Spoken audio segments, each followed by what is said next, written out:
오늘 이 말씀은 이제 우리 하나님께 기도하고 있는 우리 이사야 선지서의 그 참 귀한 예언의 말씀입니다.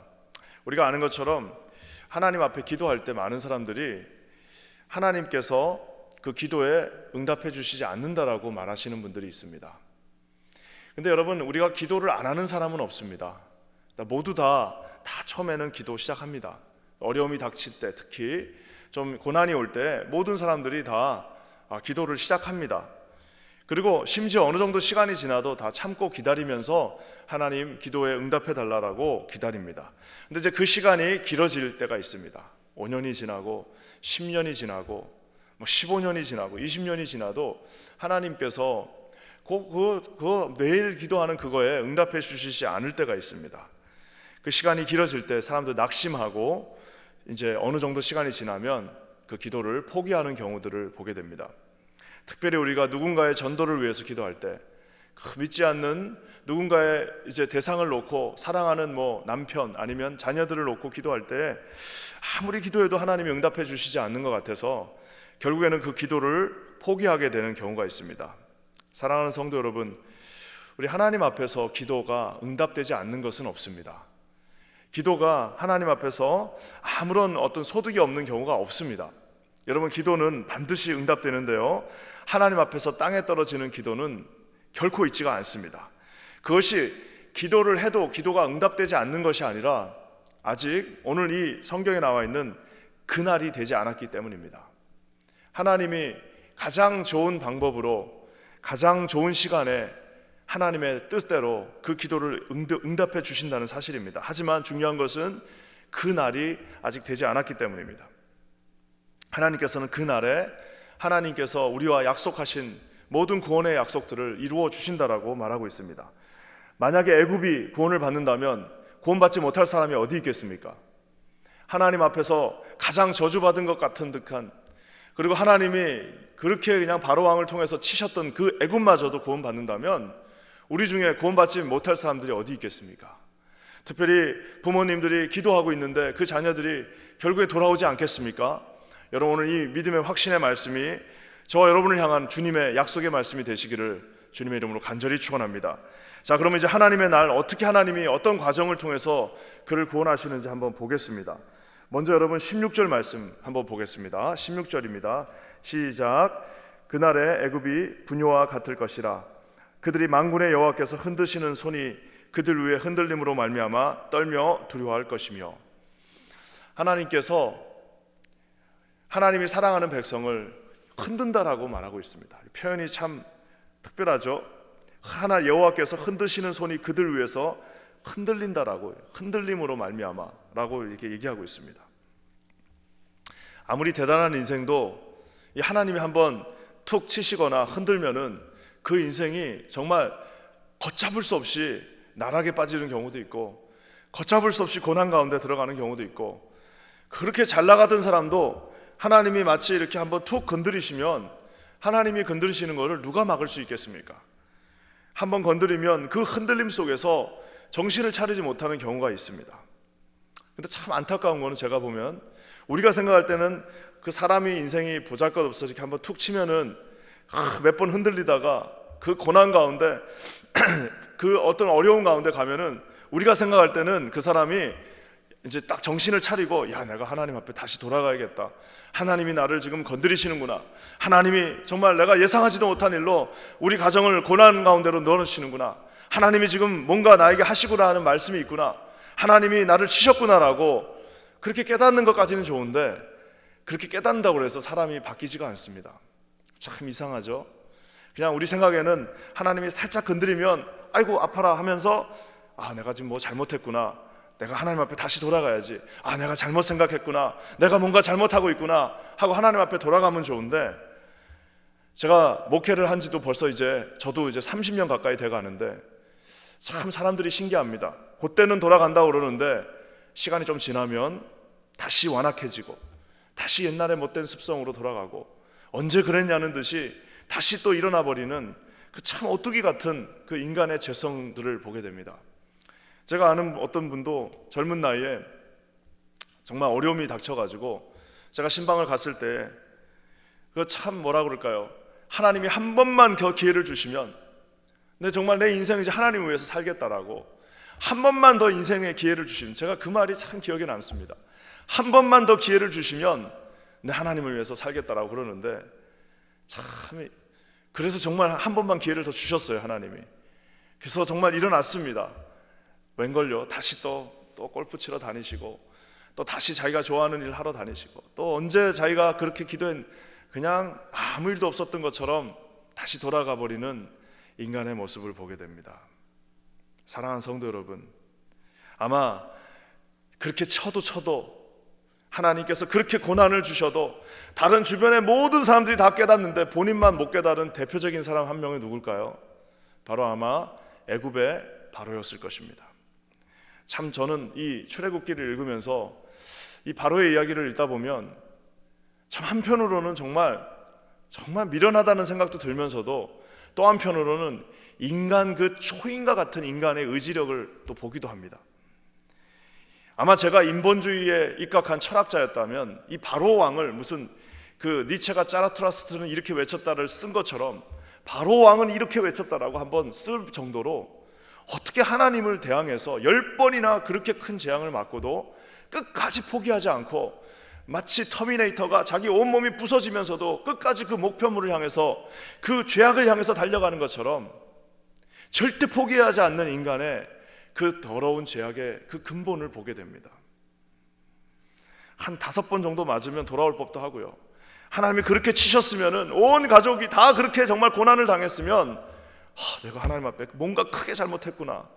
우리 온 애굽 백성이 이렇게 고난을 받는 걸 보면 정말 하나님 앞에 내가 저 사람이 말하는 저 하나님이 맞나 보다라고 돌아올 법도 한데, 여러분 절대로 바뀌지 않습니다. 그 아집과 고집은 꺾이지 않습니다. 결국 자기 힘으로 할 수 없습니다. 결국 자기 힘으로 돌아올 수 없습니다. 결국 자기가 자기 자신을 구원할 수 없습니다. 아무리 맞아도 정신을 차리지 못합니다. 결국 어떻게 하신다고 그럽니까? 여러분 어떻게 애굽을 구원하시? 20절 말씀 한번 보겠습니다. 정말 예언과도 같은 말씀입니다. 20절 말씀 다 같이 읽겠습니다. 시작. 이것이 애굽 땅에서 만군의 여호와를 위하여 징조와 증거가 되리니 이는 그들이 그 압박하는 자들로 말미암아 여호와께 부르짖겠고 여호와께서는 그들에게 한 구원자이자 보호자를 보내사 그들을 건지실 것입니다. 한 구원자와 보호자를 보내주신다라고 말하고 있습니다.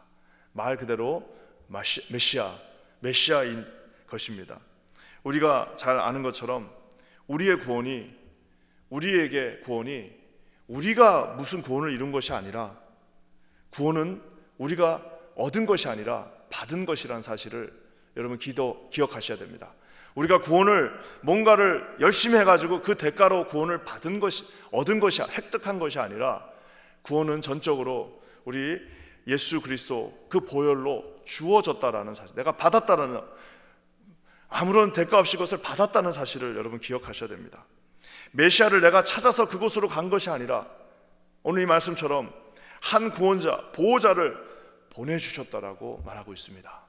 우물가의 여인이 예수님을 만나려고 예루살렘으로 간 것이 아니라 그 비참한 우물가에서 하나님 앞에 아무런 소망도 없이 있었을 때에 예수 그리스도께서 찾아오신 것처럼, 여러분 오늘 메시아가 내가 찾아가서 그를 만난 것이 아니라 그분이 저와 여러분을 찾아오셔서 만나 주셨다라고 말하고 있습니다. 그렇기 때문에 저와 여러분의 구원은, 우리는 의로운 사람이 아니라, 저와 여러분이 무슨 의로운 사람입니까? 의로워진 사람입니다.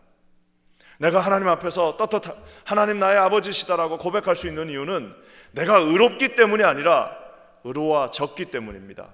의로운 사람이라 칭함을 받았기 때문입니다.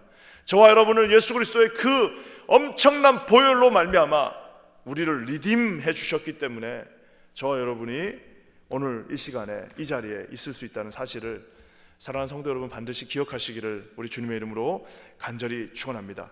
그날에 그 구원자, 그 보호자, 참 마치 무슨 우리 성령님 뜻하는 것처럼 그날에 우리 예수님을 보내주신다라고 말하고 있습니다. 사랑하는 성도 여러분, 아까 제가 초두에 애굽을 하나님이 10번이나 치셨다라고 얘기하고 있습니다. 여러분 그 치시고 난 다음에 어떻게 하실까? 22절 말씀 우리 한번 보겠습니다. 22절입니다. 시작. 여호와께서 애굽을 치실지라도 치시고는 고치실 것이므로 그들이 여호와께로 돌아올 것이라. 여호와께서 그들의 간구함을 들으시고 그들을 고쳐 주시리라. 여러분 우리가 깊이 출애굽기를 묵상했으면 좋겠습니다. 언젠가는 제가 출애굽기 강의를 할 시간이 있겠지만 10번의 재앙을 받았습니다. 그래서 우리가 생각할 때 애굽은 저주받은 백성들입니다. 우리가 볼 때 애굽은 진짜 애굽 하나님이 이스라엘 택한 백성 살리려고 애굽을 완전히 박살을 내시는구나라고 우리는 다 생각하고 있습니다. 근데 여러분, 만약에 애굽 입장에서 우리가 성경을 한번 본다면은, 애굽 입장에서 우리가 본다면 주님은 10번을 기다려 주신 겁니다. 그렇잖아요? 한두 번도 아니고 그 놀라운 기적을 10번이나 베푸면서 이제 그 마음 가운데 그들을 기다려 주셨다라고 얘기할 수 있습니다. 하지만 그 뻣뻣한 바로의 목, 오히려 하나님께서 특별한 표현으로 바로의 목을 굳게 하사 그의 마음 변치 않게 했다라는 것처럼 그 인간의 그 뻣뻣하고 고집스럽고 아집으로 가득한 자기 의로 똘똘 뭉쳐서 도저히 바늘 하나 들어가지 않는 그 마음은 결국 예수님 오시지 않고서는, 그 예수님이 오셔서도 해결할 수가 없고, 결국에는 여러분 예수님이 해결할 수 없기 어떻게 하는 거예요? 그 인간의 절대 자기가 주관하는 것을 변치 않는 그 마음을 깰 수 있는 것은 예수 그리스도께서 직접 십자가에 못 박혀 죽으시는 방법 외에는 여러분 인간을 구원할 방법이 천하 어디에도 없다라고 말하고 있습니다. 사랑하는 성도 여러분, 애굽의 그 간구함을 들으시고 그들을 고쳐 주신다라고 말하고 있습니다. 어떻게요? 십자가의 그 보혈로. 우리가 잘 아는 것처럼 출애굽할 때 어린 양의 보혈을 거기다 칠했습니다. 어린 양의 그 귀한 피를 그 문설주에 칠했을 때 내가 너를 넘어가겠다라고 말씀하신 주님께서 애굽 사람들 또한 구원하시기 위하여 십자가에 영원한 문설주의 그 피가 되셔서 영원한 패스오버, 영원한 유월절의 어린 양이 되셔서 전혀 돌아올 것 같지 않는 그들마저도 우리 주님이 부르시고 고쳐 주신다라고 말씀하고 있습니다. 사랑하는 성도 여러분, 우리가 아는 것처럼 지금 이 이사야 선지서를 쓰고 있는 그 당시, 여러분 우리가 아는 것처럼 애굽은 저 이스라엘 밑에 있는 땅입니다.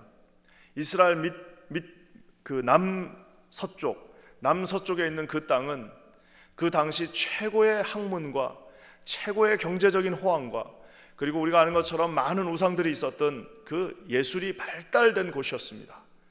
그리고 우리가 아는 것처럼 저쪽 위쪽 북동쪽에 있었던 아수르는 가장 무섭고 포악하고 잔인한 제국이었습니다.